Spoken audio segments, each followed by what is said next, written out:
If the Igbo people of Nigeria existed in the Demon Slayer universe, not as fantasy characters, but as a real cultural group adapting to that world, what would it look like? How would their beliefs, social systems, and spiritual traditions shape their version of the Demon Slayer core? Today, we'll explore a realistic what if. What if the Igbos lived in the Demon Slayer world?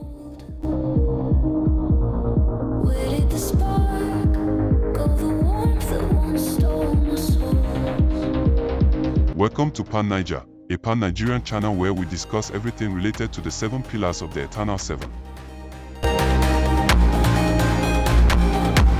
In the world of Demon Slayer, Japan's demon core is driven by Bushido, honor, and breath techniques. If the same demonic crisis happened in Nigeria, especially among the Igbos, their response would come from their own cultural strengths, spiritual discipline, community defense, and ancestral connection. In Igbo society, the village system was built on cooperation. Every man or woman belonged to an age grade, responsible for protecting the community. So naturally, a demon-slaying force would rise from that same system, an age grade of protectors, trained to defend villages at night. They wouldn't see demon slaying as a military job, it would be a spiritual duty.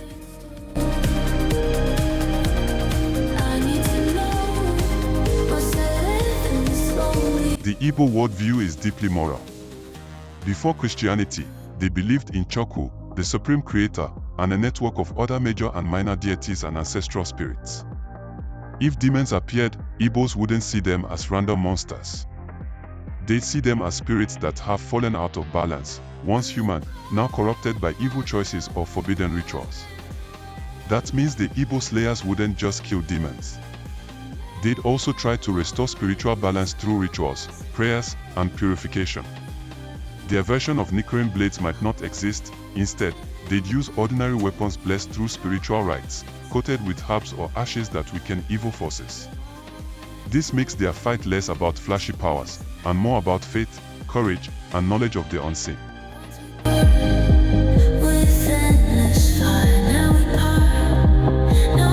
Training a demon slayer in Igboland wouldn't happen in secret sword schools like in Japan. It would happen in sacred forest or under the guidance of Dibia, a traditional spiritualist.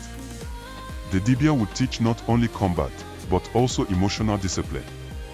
You can't fight darkness if you carry anger, envy, or greed, because these same traits attract corruption. Instead of breathing techniques, they might practice ritual breath work and meditation, something that actually exists in Igbo spirituality, used to calm the spirit and connect with ancestors. So while the Japanese slayers perfect their sword stances, the Igbo slayers would perfect their inner balance, their chi.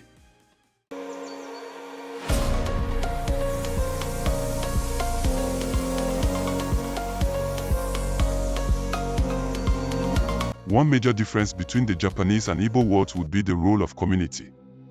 In Demon Slayer, slayers often act alone, wandering from town to town, but in Igboland, demon slayers would likely operate as teams, groups tied by family or village bonds. Every victory would be celebrated by the entire village through Thanksgiving rituals, songs, and storytelling. Because in Igbo tradition, evil is not fought individually, it's fought collectively. If you've ever seen an Igbo masquerade, you already understand part of the demon slayer spirit. Masquerades in Igboland, like manhwa, are believed to represent ancestral spirits who return to judge, protect, or entertain the living. In a demon slayer context, these same traditions could serve as spiritual armor. Slayers would wear symbolic attire, raffia, white chalk markings, and sacred charms, each representing a promise between the warriors, their ancestors. It's not about looking intimidating. It's about being seen by the right spirits. In this version of the story, demons wouldn't come from a single villain like Musen. They'd emerge from the moral breakdown of society. When greed, envy, or betrayal becomes too strong, it can pollute the chi of a person, turning them into something inhumane. This aligns closely with real Igbo thought that evil spirits are not just outside. They are results of human imbalance. So the true goal of an Igbo demon slayer wouldn't be to destroy demons, but to help society remain morally and spiritually balanced so fewer demons are born in the first place. In a realistic demon slayer crossover, the Igbo warriors wouldn't seek fame or revenge. Their heroism would come from quiet acts of service, guarding farmland, protecting sacred groves, and teaching the next generation to respect spiritual boundaries. They passed their stories down through folktales, not as mythic fantasy, but as moral lessons, stories reminding the youth that the real demon is not always outside, sometimes it's within us. If the Igbo people lived in the Demon Slayer universe, they wouldn't fight evil the same way the Japanese did. They'd rely on community, ancestral wisdom, and the belief that balance, not violence, is the true path to peace. It's a story that shows how every culture, in its own way, has always battled the darkness.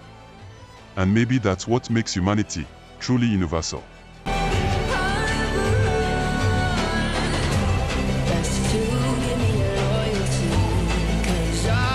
If you want to know more about the Igbos, don't forget to like, comment, subscribe, and share. Thanks for watching.